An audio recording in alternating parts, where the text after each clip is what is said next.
under this setting, there's no guarantee that your training error will even be 0, because it's possible that your training set comes from that section of C which does not contain the hypothesis. This is more realistic. This is the setting that at least we have any hope. This is the one that matches any real setting that you can deal with, because in general we don't even know what the concept class is. So how can we hope that our hypothesis space contains the concept class? And what we would like to do is, under this setting, we would like to talk about sample complexity. How many examples do you need to do well in the future? This is called agnostic learning, where the learning algorithm is agnostic of the concept class. Of course, there's no guarantee that the training error will be 0, because there's no consistent function. So instead, let's play a different game. Let's say that we want to find a classifier that does not get us 0 training error, but let's say we find a classifier that's as good as we can get. Let's find a classifier that minimizes the training error. The training error is simply the training error of a function h is simply the fraction of training examples on which f and h disagree. So if learning equals search, then in this setting what we will do is we will go through every function in the hypothesis class in the very naive way. We will go through every function. For every function we will calculate this quantity, training error, and then pick the function that has the lowest training error. Is the game clear? Now the question that's of interest is, if we follow this protocol for learning, what can we say about the generalization error? Training error is not interesting because you have labels for all training examples. What we want is some guarantee of how will a classifier that has been trained using this protocol perform on future examples. What is the probability of error of such a classifier on an example that is unknown, that has never been seen before? So what we have is a classifier that has low training error, the least training error even, let's say. And what we want is a classifier that has low generalization error. And the rest of at least this section is basically developing a theory that tries to connect these two terms. And the general flavor of the result will be, if the training error is low, the generalization error will not be too high, with high probability. Is the setting clear?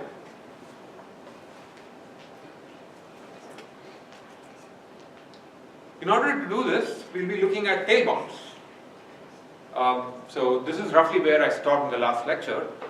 The tail bounds for probabilities are asking how far can a random variable get from the mean.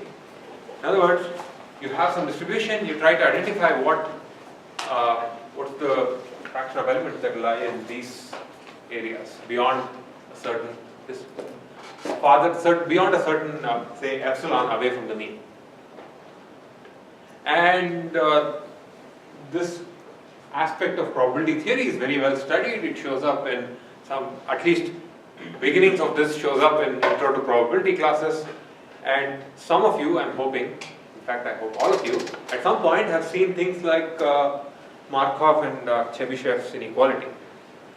Markov's inequality gives a bound of how far a random variable can be from a certain value. It says it cannot be too far away from it, or in fact it's a function of the expectation, the mean of that random variable. Chebyshev's inequality also says something about the distance of how far a random variable can be from its mean. It says it can't be too far, in fact it drops off quite fast, 1 over k square. But these two are interesting, but what we want is also something to do with the training set. We have a certain number of examples and we want to bound the sum of a certain random variable, and to show you how, we are going to use another such tail bound, which is called the Hufting's inequality. So the Schafting's inequality talks about how much can a sum or the empirical mean, how far can it be from the actual mean. So if you have a random variable, let's say the actual mean, the expected, the true mean of the random variable is p. If you want to think of this as coin tosses, p is the bias of the coin. P bar is the actual empirical mean that you compute. Say you toss the coin m times and you find the fraction of heads. That's p bar. And this statement here is asking, what is the probability that the true expected mean or the expected mean can be more than epsilon away from p bar after m trials? And it says it has this probability that the actual mean is farther than epsilon away from the computed mean has to drop off exponentially with m. If you do more trials, it drops off very, very fast. Is this statement okay? Does this make sense? I mean, I'm not going to ask you to prove it, but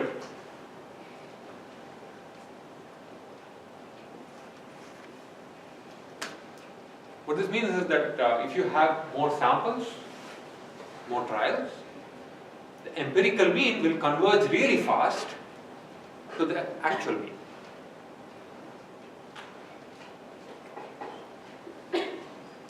Is this clear? Questions?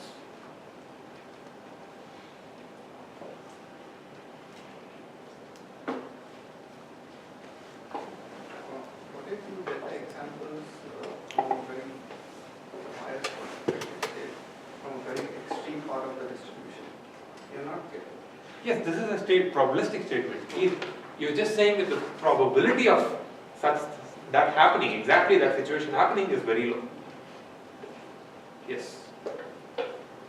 So this is a little tool that we'll use to actually analyze agnostic learning. So let's get back to agnostic learning. So here we are talking about coin tosses. They're asking, basically what we have is a coin toss can be seen as a Boolean random variable. So pretend that the error is actually a random variable. Remember that the error is just a number, the true error. It's unknown. Think of it as a random variable. We have no idea what it is, and that's p in the previous equation. What we can compute are samples of this error on the training set. Every example can either be a mistake or not a mistake, according to this hypothesis. And in fact, the error S, the training error, is simply the empirical mean for this random variable. So what we have is a random variable, and we have a way of calculating its empirical mean with m trials, because the size of the training set is m. So then we can just directly plug these into the Schafting's bound, and we can get a statement that says probability that the true error is more than epsilon away from the training error has to be less than roughly e power minus m, where m is the number of examples you have. Doesn't matter what the training algorithm is, doesn't matter how you find this hypothesis, doesn't even say anything about the hypothesis being the one having the least error. For any hypothesis, the probability that its error, the true error of that hypothesis, is more than epsilon away from the training error has to be really, really low. This is for one classifier. What do we do next? I don't really know what to do next, but I have a question. So if we do find an instance where the generalization error is greater than that value on the right, then we reject it pretty much. Is that what we're doing? No, we are going to, actually, that's a good thought. This is simply saying, if the probability of this error is low, so let me just, we are not even going to reject it because we don't even have an epsilon at hand right now. We don't have an h, we don't have an epsilon, we are just pretending that we have a function, a hypothesis. And we are asking, what is the probability? This hypothesis gives me a training error of something. What's the probability that this hypothesis is going to have a training error that's much, much worse than what I have measured? And Hoeffding's bound tells us that that's not going to happen. If your training error is low, then the generalization error will also be low. That's pretty much what that's what this is saying. And it's also saying something stronger than that. Not only is it saying that the generalization error will be low, it says the generalization error will be close to the training error, and this closeness will be more if you have more training examples, because m is on top of the exponent there. So you take union bound of this. That's the next step. But before that, I have a question. yes. Does the random variable mean same distribution? Which one? This two. Yes, we have a, think of it as a distribution over errors of classifiers. Okay. So it's a kind of batch linear, right? Yeah, exactly. Yes. You could actually slide it.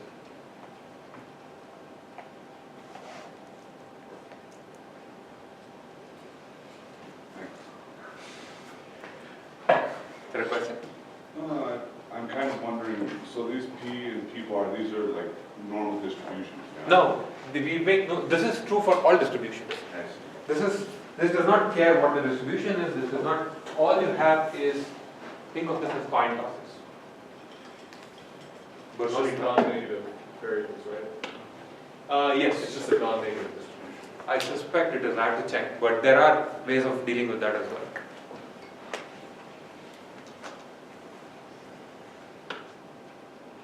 Questions? Other questions?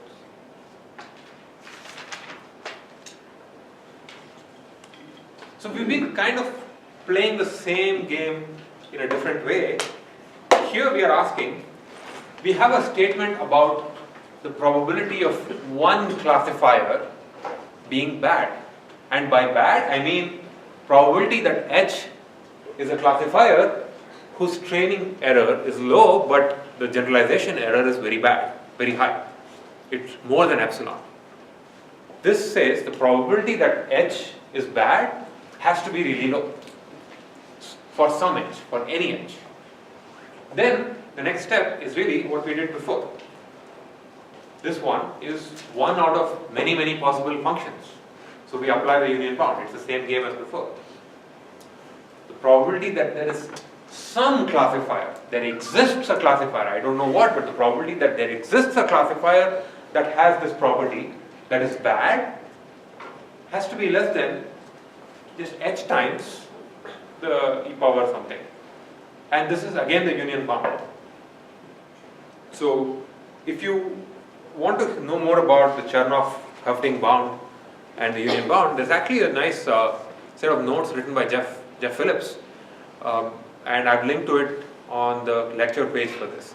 And in that he calls the union bound Robin to the Batman that is Chernoff bound. So you keep using these two things all the time. This is the first time we are seeing Chernoff bound or Hoeffding, but we keep using Chernoff-Hoeffding like inequalities all the time to analyze learning algorithms. This is like your standard bread and butter. It asks how quickly will the deviation between the empirical and expected probabilities drop off as you see more trials. So first we applied Hoeffding, and then we get to union bound, and the union bound says the probability there exists a classifier that's bad has to be less than the size of the hypothesis times e power minus m times epsilon squared. Okay, so we have this statement. Then the game is the same. This is a statement that says this is the probability that there is at least one bad function, or the probability that some function is bad. And we want that probability to be very low. We want the probability that some classifier is bad to be really low. And so what we will do is we will put a bound of delta on top of this. Same game as before. We're going to say that this quantity has to be less than delta, and delta is something that I can control. Delta is a quality parameter, and I will demand that h times e power 2m epsilon square is less than delta, which means the probability of a bad classifier is also less than delta. So this is a sufficient condition for the statement about to be true. And we can now rearrange this. There's nothing.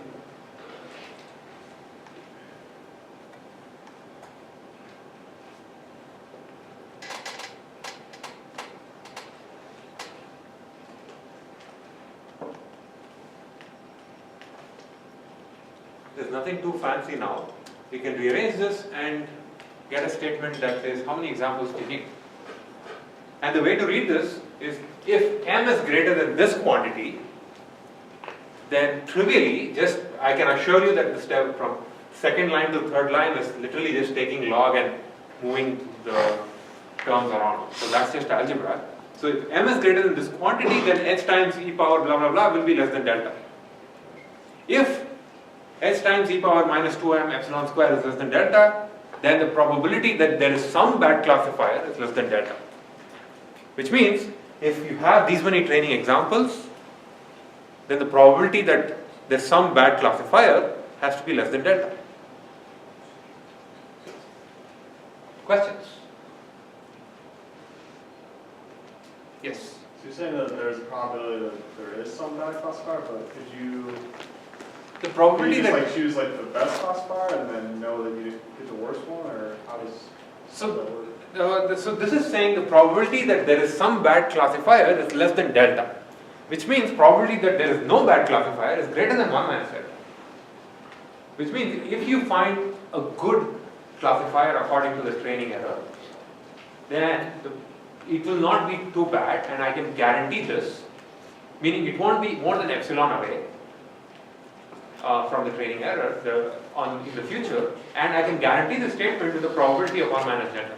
With probability 1 minus delta, a classifier that you find, Like any classifier?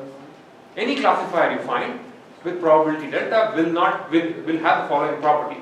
The test error, the generalization error, will be no more than epsilon away. And it makes sense to find the one that has the lowest training error because you want the lowest generalization error. And in fact, there's a way of framing this, just rearranging this equation will give us exactly that thing. So let me get to that. But before that, notice that I have made no commitment about whether the true function exists in the hypothesis space. Just return the one that has the lowest training error, and with probability 1 minus delta, the training error is not, the test error will not be too bad if you have these many training examples. So this is a path guarantee. Because it's polynomial in all these quantities, the only thing to check now, just like before, is to check if the size of the log or size of hypothesis space is polynomial in the dimensionality. It's exactly the same as what we had before, except there's another epsilon, there's epsilon square down here. This is one way of looking at it. But just another way of looking at the same thing is, here it's numbered 1, so it must be equally important. This is a generalization bound. So the difference between these two things, by definition, I demand is epsilon. Really, I'm asking epsilon is how far can the generalization error be away from the training error. So the difference is epsilon, so I can rearrange the whole thing and get an expression in terms of epsilon. And now this is the motivation for picking a classifier that has the least training error. Is there a question? Yeah, I think I'm misinterpreting it. From my personal logic, it seemed like we would want to have a bigger hypothesis space because we could potentially find a better classifier there. But it seems like this interpretation here rewards us to actually have a smaller hypothesis space. Excellent observation. In fact, what we want is to minimize this quantity, the true error. We don't care about hypothesis spaces, we don't care about the training set, all we want is to find a function that minimizes the true error. turns out the true error is less than, if I just take this training error to the other side, it's less than the sum of two things. The sum of the training error plus a quantity that depends on the size of the hypothesis space. Now it lets me trade off. If I really, on one hand, I can push for a very low training error, zero training error, potentially paying this hypothesis space penalty, or I can push for a very low, very small hypothesis space, paying a penalty with the training error. And now as a designer of a learning algorithm, I have this choice. Should I pick a large hypothesis space and pay the penalty with the log h term, or should I pick a very small hypothesis space and pay the penalty with the training error term? And this is what I have just, the statement I just made does not really account for the learning algorithm, it does not account for the distribution of the data or anything. The only assumption that we have right now is the distribution of the future examples is the same as the distribution of the training examples. This IID assumption. Does that make sense? Oh yeah, that makes, thank you so much. Other questions? Yes. Is the expected error and the expectation of the error in the hypothesis sentence? Could you repeat that? Sorry. In the expected error, the expectation of all the hypothesis functions in that. Oh no, it's not over hypothesis. So error D of a hypothesis is the expectation of the error over the training set. Oh, sorry, over the instance space. So there is some probability distribution D over the instance space, and it's fixed and unknown, and the expected error is the expectation of that error. Oh. This is the error for one specific.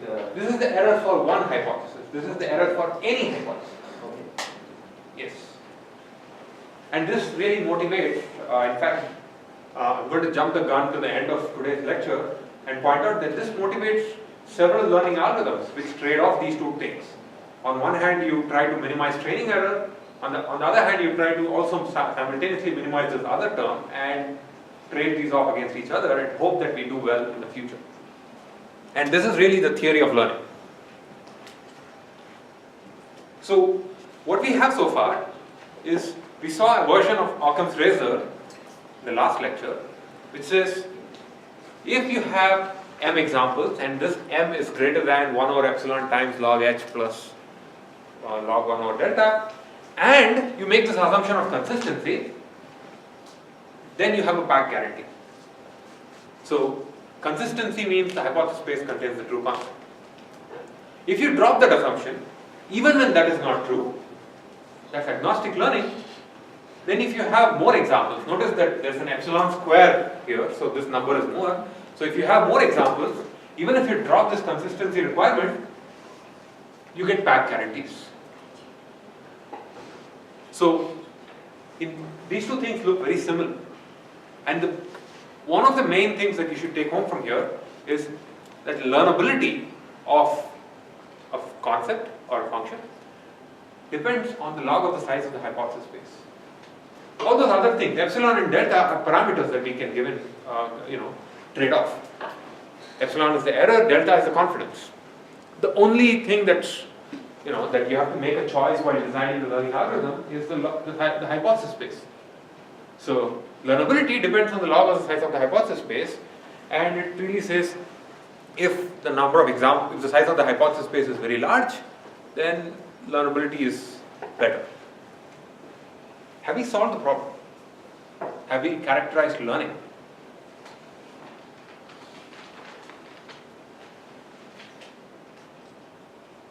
There was a question in the discussion board. How do I use this theory for linear classifiers? How many linear classifiers are there? What's the size of the hypothesis space? Uncountable. Infinite. So what this means is to learn a linear classifier, the size of the hypothesis space is infinite, so we need infinite examples, and meaning there is no hope for learning linear classifiers. But clearly that's not true. You guys have learned linear classifiers. You've written programs and you probably will do that many more times hopefully. So this seems to suggest that learning is impossible for infinite sets, which really is actually a deficiency of this theory. What we are missing is a way to characterize the size of these infinite sets. Is the problem clear before we get to a solution? And even also, is this derivation and is the interpretation of these bounds, does this seem reasonable? So this gives you a recipe, in fact. If I ask you what's the, ignore the case of infinite hypothesis spaces, if I give you a set of finite functions and I ask you, is this concept learnable? The answer to that is very simple. All you have to do is find the number of functions, which is what you've been doing since roughly the beginning of the semester. Find the number of functions in a set, plug it into one of these things, depending on whether you are in this consistent universe or inconsistent or in the agnostic one. And if the right hand side is polynomial in the dimensionality, then it's pack learnable. If you can invent an algorithm that's efficient, then it's efficiently or properly pack learnable. So this is almost a recipe for checking pack learnability. And in fact, I will probably make you do that a few times, at least at the risk of giving away the exam, this might show up for a function that you probably have not seen before. Is this, yes? We also need to evaluate like the error. I mean, you could choose a small hypothesis space, but then the error, maybe, the true error would be large, so if that makes sense. The true error might be large. So the error over the instance space, there might be like a... Right, so the true error has, think about it this way. In fact, look at this expression here. The true error may be large, but it has to be less than these two things. Oh, okay, yeah, so that goes back to the Yes. The true error is large, but it can't be too large if the training error is low and the other ugly term is also low.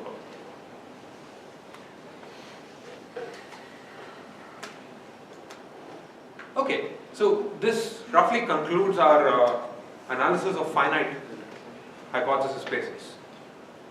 Leaving us with this really weird question of how do you learn, what does any of this mean to linear classifiers?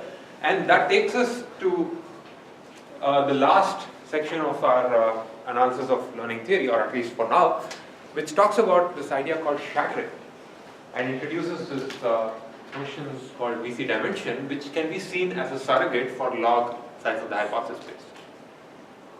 Everything that we saw before talked about finite hypothesis spaces. And as I said, clearly,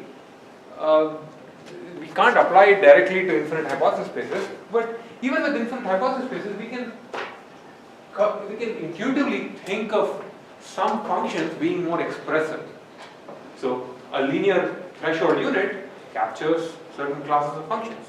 But if I give you an arbitrary polynomial threshold unit, I just made that up, which says you have a polynomial and you look at the sign. If it's positive, then you say yes. If it's negative, you say no. Most people will agree that the polynomial is more expressive. Similarly, if I tell you that one classifier is all points inside, the classifier that you guys had in your exam, all points inside a square are positive, or a circle. Another classifier is all points inside a very, very complex, what does it say, 17-sided convex polygon. Intuitively, one might expect that certain functions are more expressive than others. So what we want is some theory that lets us characterize this intuition. And what we need, effectively, is a measure of the expressiveness of a hypothesis space. But we can't use just a number of functions because the number of functions is infinite. So what can we do? And the answer to that is something called the VC dimension. VC stands for Vasnik, I can't say his last name, Chermonenkis. And let's just call it VC. The VC dimension can be seen as a way of measuring the capacity of the classifier. What is the expressiveness that this family of functions has? Just as an anecdote, these two guys, Vapnik and Chervonenkis, are really, this VC theory is one of the cornerstones of the analysis of machine learning. And they've done a lot of other interesting things, but Vapnik, for example, used ideas that naturally stem from VC theory to define what we now call the support vector machine. It's basically a direct consequence of something that we'll see now. Chervonenkis recently passed away. Vapnik recently joined Facebook. So this is actually fairly old theory. When I say he joined Facebook, I mean he didn't get an account. I mean he's actually a research scientist.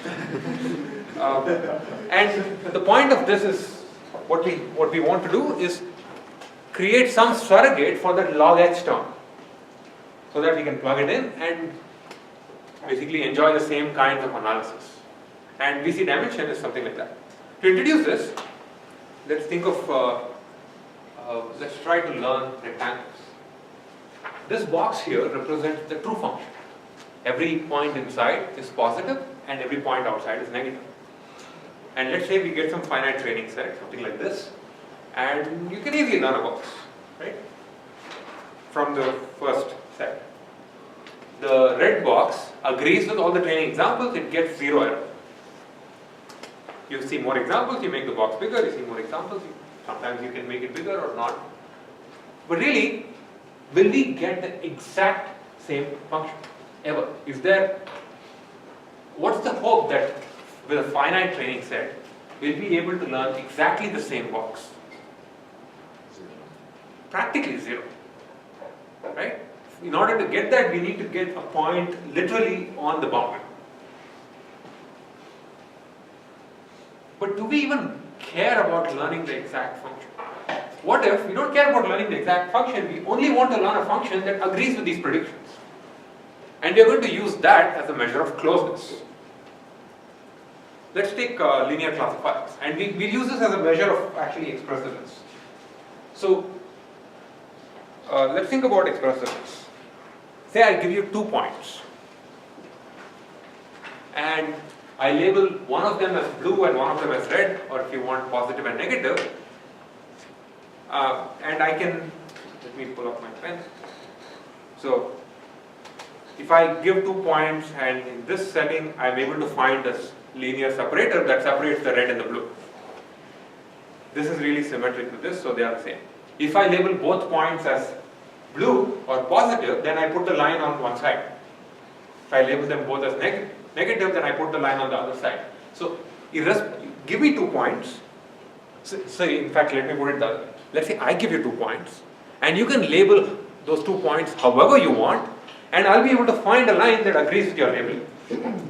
Right? And these are the 4 cases that exist, and I'm able to capture that, express the dichotomies that you are able to invent. This idea is called shatter. What this says is that linear functions can shatter 2 points. I'll give you 2 points, and you can label it however you want, and I will produce a classifier, a line that agrees with your labeling. But linear functions don't. Is this idea clear? And I'm going to go a little slow because this is actually an easy idea, but the final definition that we eventually come to has so many clauses that it gets a little tricky. So is the definition of, is this intuition okay?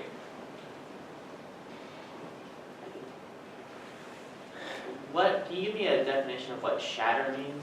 I'll get to that probably in another 5 minutes. Okay. Intuitively, what you can think of now, in fact, it's basically asking, irrespective of, given a finite set of points, irrespective of how somebody else labels it, can I pull out a function that agrees with that label? You have 2 points here, and it doesn't matter how someone's labeled it for every case. There are only 4 cases, right? And I can label the functions, I can label those points in a way that it agrees with that label. Okay, so linear functions work for 2 points. What about more? 14 points. Say I give you 14 points, arranged however I want it to be. And the question is, can you come up with a labeling that defeats me? Can you come up with a labeling, so here are 14 points. Can you come up with a labeling for these points such that there is no line that correctly separates the labels, the points? Yes.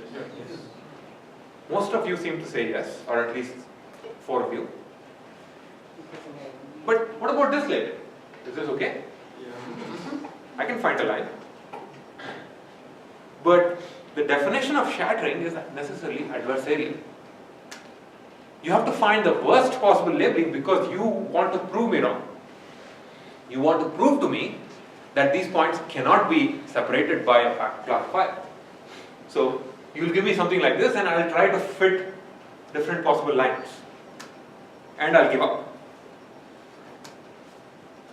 So this is a labeling of these points that cannot be separated. Of course, there are other functions that can separate these 14 points. I drew this one carefully, so it must work.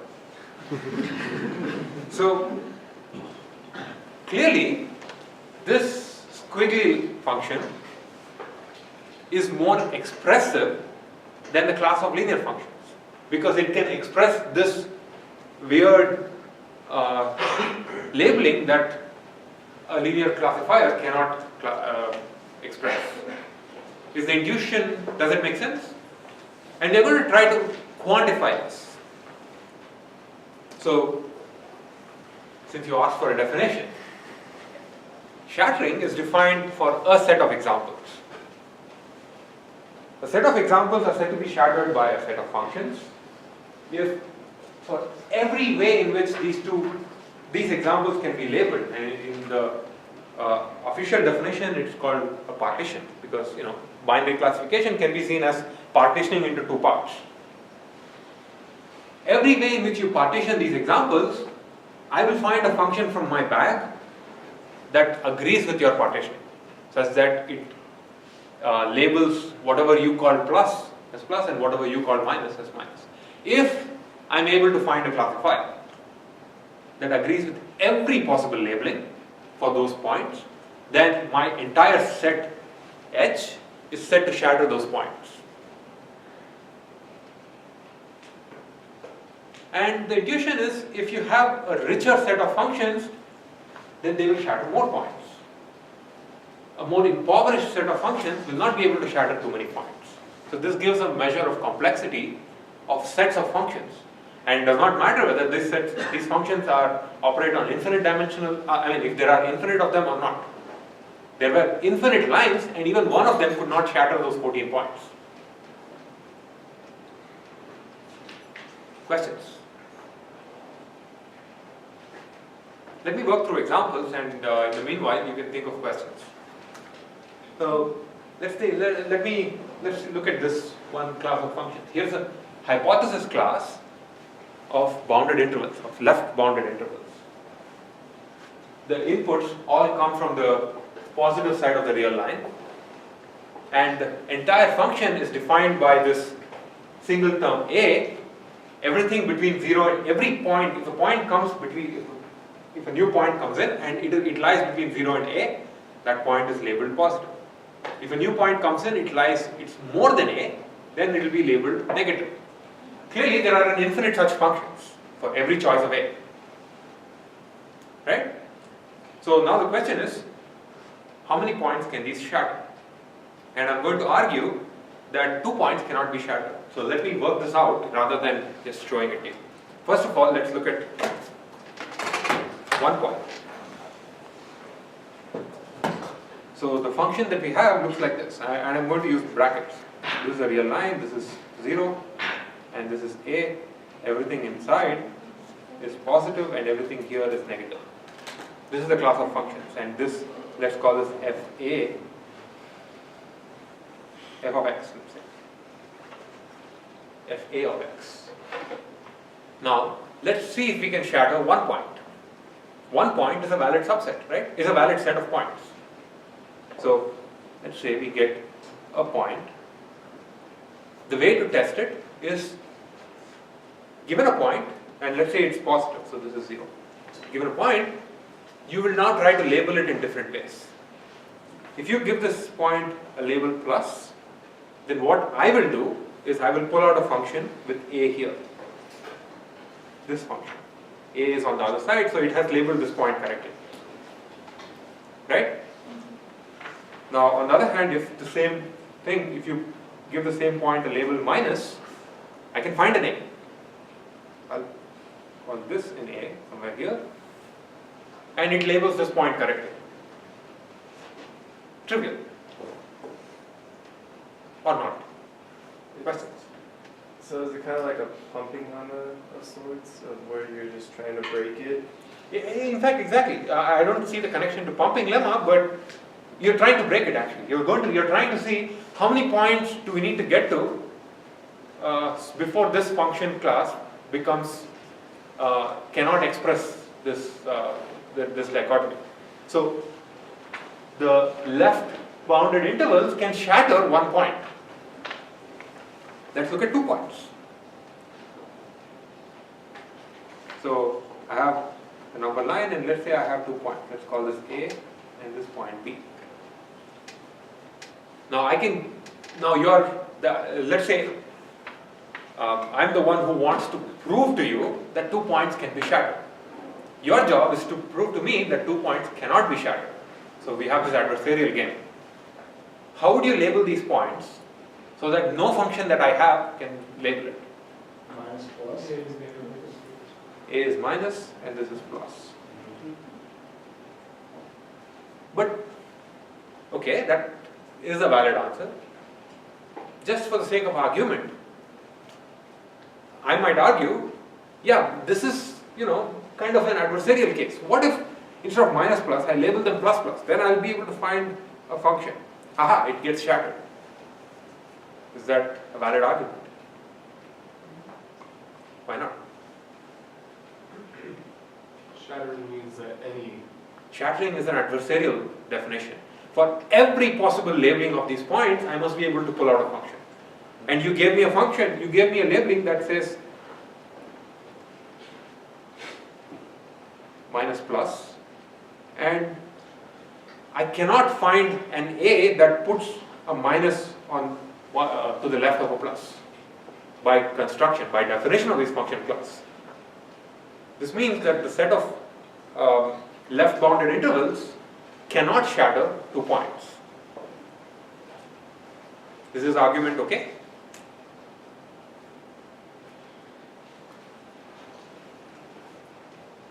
Let's move to, so basically what this means is there is no function in my hypothesis space that is consistent with that particular labeling that you just gave me. So 2 points cannot be shattered. Okay, let's move to a different example. Let's consider the set of functions that are intervals. They look like this. Instead of the left side being 0, it's the function that's defined on by two numbers, A and B. If the input number lies between A and B, it gets classified as plus. If it lies outside, if it's less than A or more than B, then it's labeled as minus. And now I'm going to try to convince you that let's try to find how many points get shattered. First of all, can 1 point get shattered?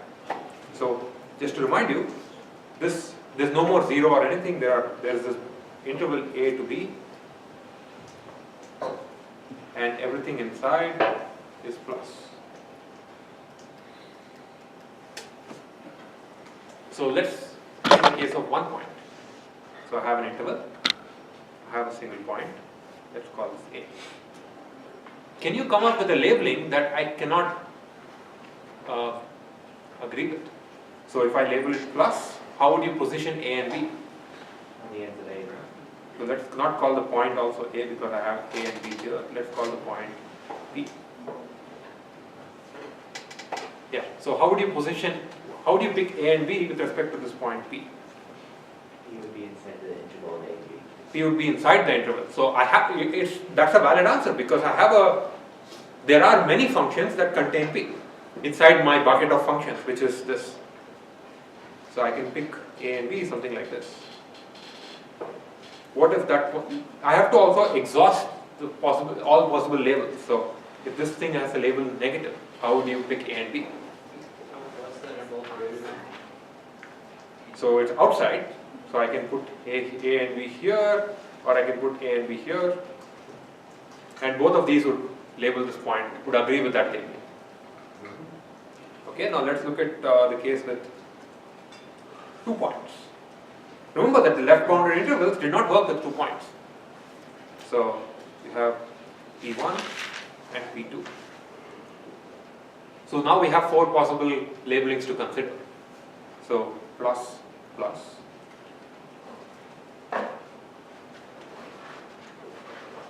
Oh. Okay, so consider the case with plus, plus. How would you position A and B? Before P1 and after P2. Okay, what about the second one? Just around P1. What about the third one? P2. And the fourth one? Away from it. Something like this. So, this is cool. We had, in the previous case, we found that with left bounded intervals, 2 points could not be shattered. Now, this clearly, this class of functions is more, the set of intervals is more expressive than the set of left bounded intervals. I might be jumping ahead, but what does this tell us when we can shatter a hypothesis class? It turns out the VC dimension is simply the largest set that can be shattered. Okay. And the VC dimension is a surrogate for log of the size of the hypothesis class. What if the set it can shatter is infinite though? Aha, we will get to that in about 10 minutes. The VC dimension is infinite. Yeah. And in fact, that can express any function. Okay, so last setting here before I can see that you guys are getting, since you're jumping ahead, I'm excited because that means you actually like this or something like that. So, so let's say we have 3 points, P1, P2 and P3. Can you give me a labeling of these 3 points that cannot be shattered, that cannot be classified correctly? Plus, minus, plus. Plus, minus, plus.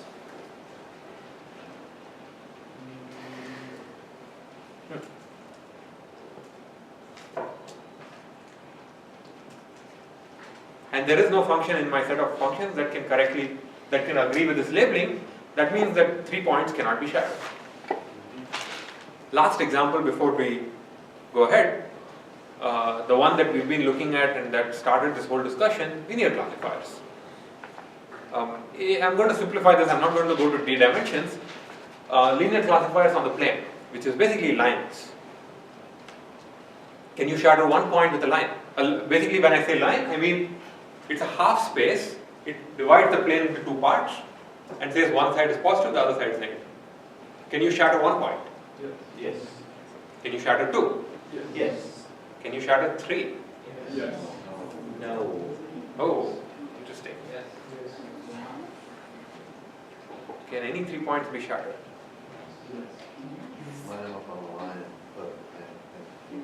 So, if I have 3 points, I can give these 3 points on a line and I label it as plus, minus, plus, and there is no line that can separate them. Right? On the other hand, I can get 3 points that look like this, and if I label them all as plus, then I'll draw the line on one side. If I label them all as minus, I'll draw them as one side. And let's say 1 point has a different label. Let's say this is plus and these 2 are minus. I can draw the line this way. So certain arrangements of 3 points can be shattered. Certain arrangements of 3 points cannot. Right? This set of 3 points can be shattered. That set cannot. What about 4 points?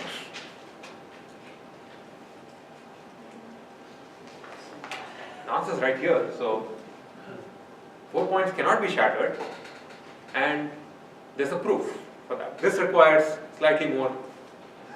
just slightly more complex thinking.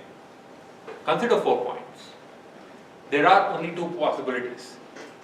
If I have 4 points, option A is 3 of them lie on a line. So you can have something, 3 points lie on a line and 1 does not. Maybe 1 does, 1 does not, I don't care.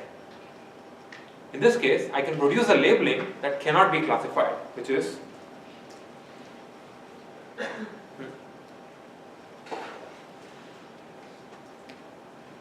yes, 4 points. I can label this as minus, plus, and minus, and I cannot draw a line. It is really the fourth point does not matter. The more interesting setting, so in this case, this is very similar to the 3 points case, because this really goes back to the 3 point situation that cannot be shattered.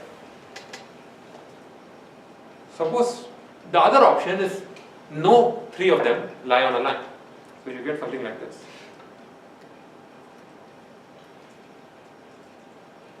Four points.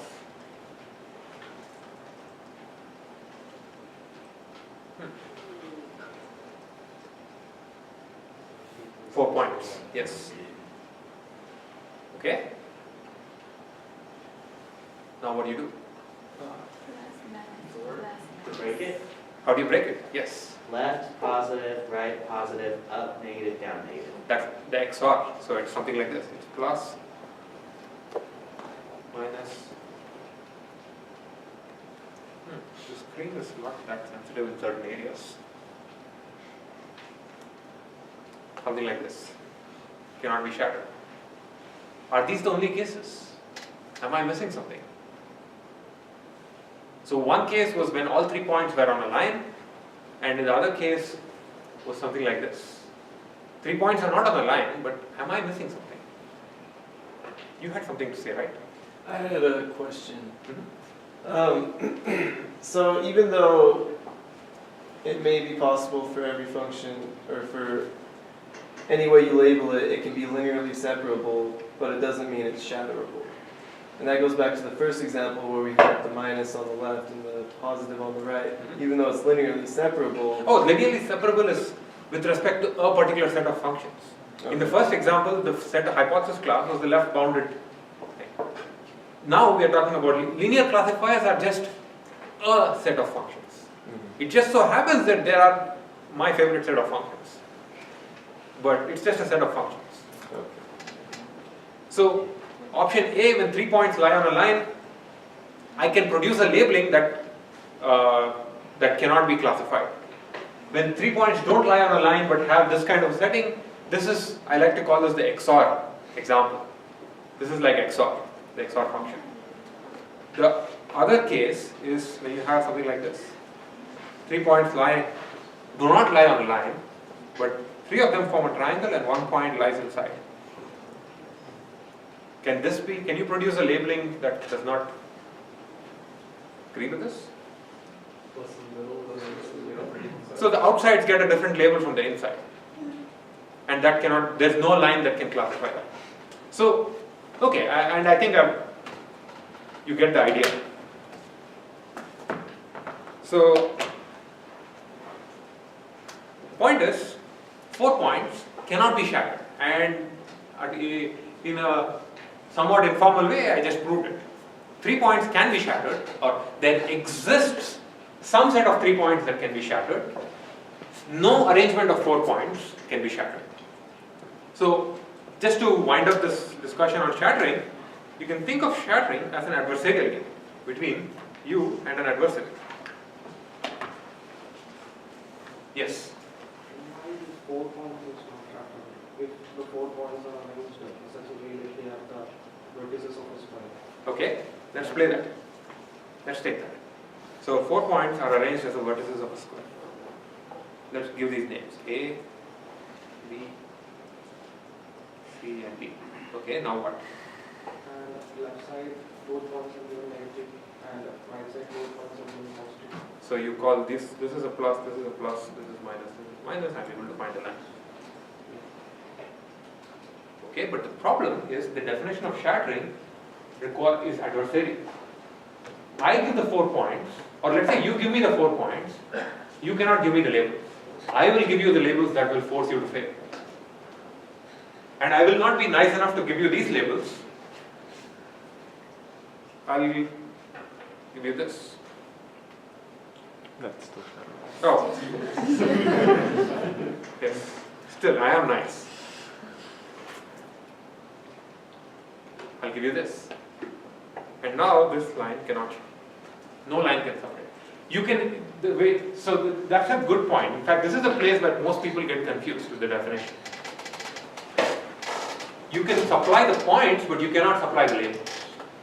The adversary will supply the labels. And the adversary will try to make you fail. Will try to find a labeling that is such that you cannot find a function. In that case, the 3 points is also not shattered. Yes. So if you have 3 points in a line, it's not shattered. If you have 3 points, so that's what I said. There exists an arrangement of 3 points that can be shattered. No arrangement of 4 points can be shattered. Yes. So in the definition of shattering, it's for a specific configuration of X and Yes. points. Yes. Right? So, in fact, exactly, a particular set of points. The question is, can these points be shattered by this set of functions? Yes. So, in fact, you can think of the definition of shattering as an adversarial game between you and an adversary. You want to prove that a set of points can be shattered, and the adversary is trying to prove otherwise. You can think of it as Batman and Joker. So, what you claim is that my class of functions, my hypothesis class, can shatter these specific, I hand select a set of points, my hypothesis class can shatter these points. And the adversary says, that's not true. Here's a labeling. Here's a labeling that I guarantee you cannot find a function. At that point, you have 2 options. Either you give up, like in the case of 4 points, or you produce a function and the game over. Or you try to find another set of points. So it's an adversarial definition where you do not get to control the labeling. Okay? Yes. First you, then you. Ultimately, you can always increase the order of your function and find the function. Yes, but that's a different function class. Okay. That's a more complex function class. Right. And eventually where we'll get to is the VC dimension, the shattering, the number of function points that can be shattered. If it's too large, then the sample complexity becomes too large. So that's the Occam's razor again. I think mine was along the same lines. I was wondering if you could force the dimensionality. Yes. of it. So hold on to that thought, and I'll throw a big equation at you. And someone asked about infinite shattering dimension. Some functions can obviously shatter infinite points. Here's a set of functions. I'm going to define my hypothesis space as a set of all possible functions that can exist. Irrespective of what labeling you give me, my hypothesis space contains a function that can agree, because it's a set of all functions. So my set of functions, a set of all functions, has I've jumped ahead here, but it can shatter infinite points.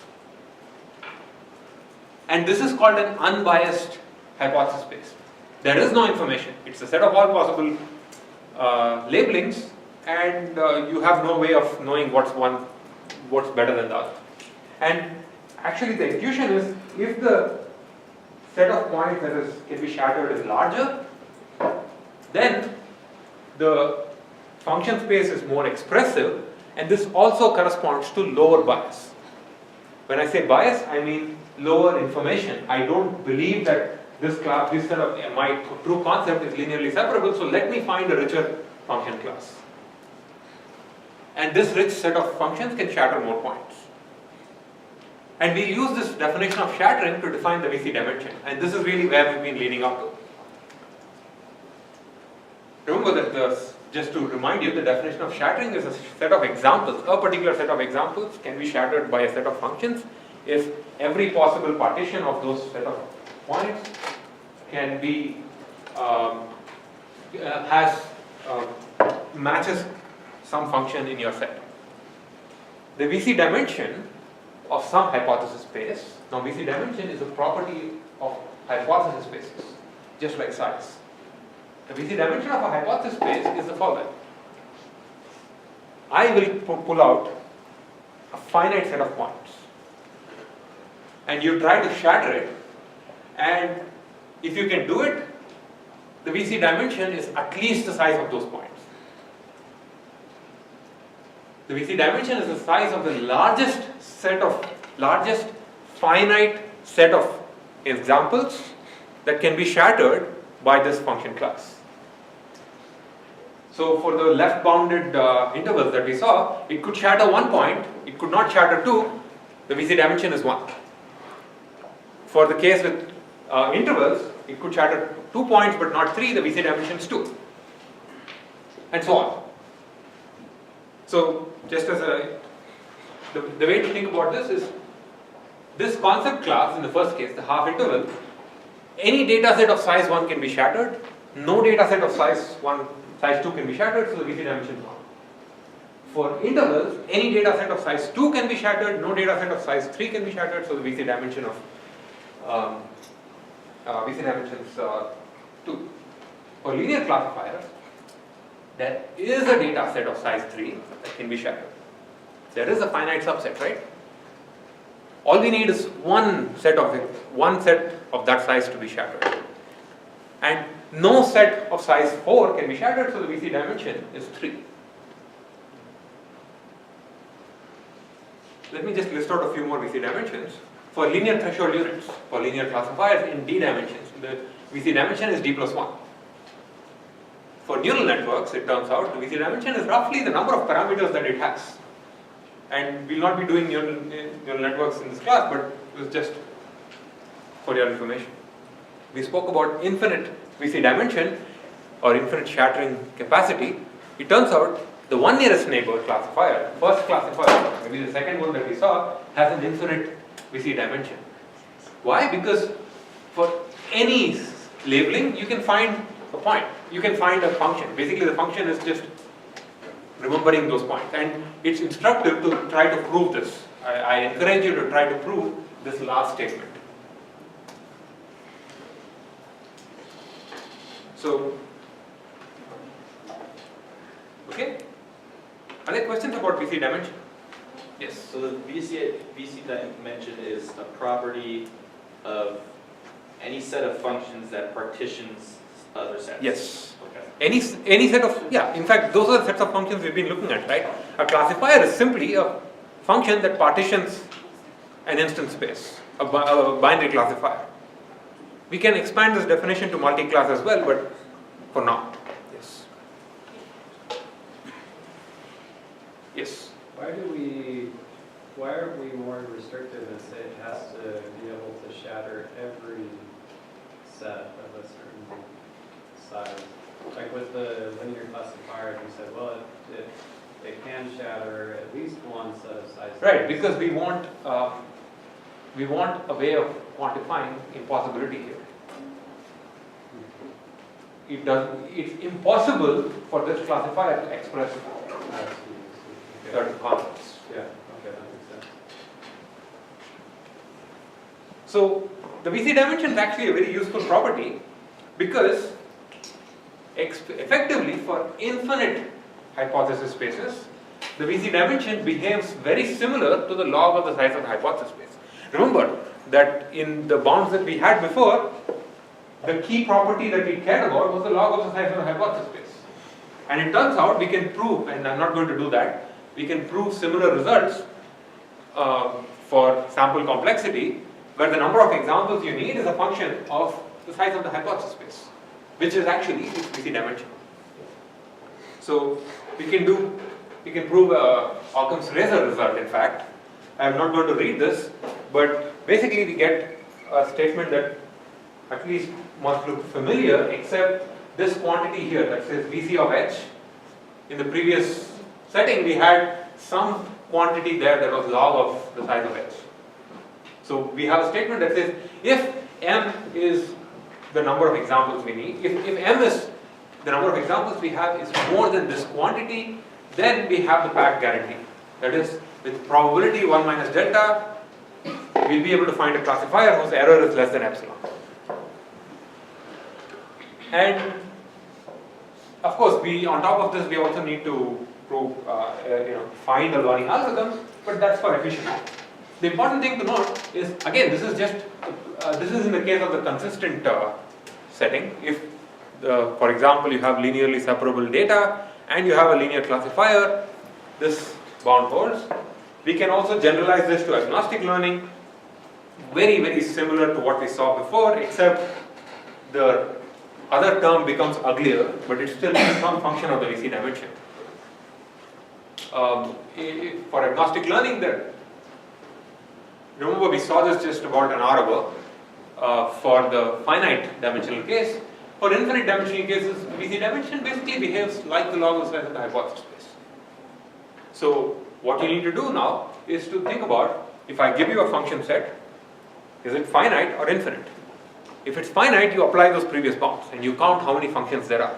Plug it in, and that gives you a sample complexity bound. If it's infinite, you figure out what its VC dimension is by playing this shattering game for different sizes. And if that number is polynomial in the dimensionality, we're good. That's a good song. So, a couple of exercises, in fact, homework stuff. You guys will be proving that your VC dimension of a finite hypothesis space is exactly, or it can be no more than the log of the size of the hypothesis space. And your homework will also make you work out the VC dimension of some one or more functions. Questions? So let me start winding up the computational learning theory part. We started off with pack learning. In fact, we started off with why learning, but we started off with pack learning, and the game was, can we make statements about generalization of your classifier without even thinking about what the learning algorithm is? In general, can we make statements about whether a class of functions can generalize well? And we looked at two cases, finite and infinite dimensional hypothesis spaces. For the finite case, we basically said the size of the hypothesis space is what matters. So in order to understand the class of functions, you need to be able to count how many functions there are, and that directly ties to the sample complexity. In the infinite dimensional case, which we just saw, in infinite sized hypothesis classes, you need to compute the VC dimension, and VC dimension behaves like the size.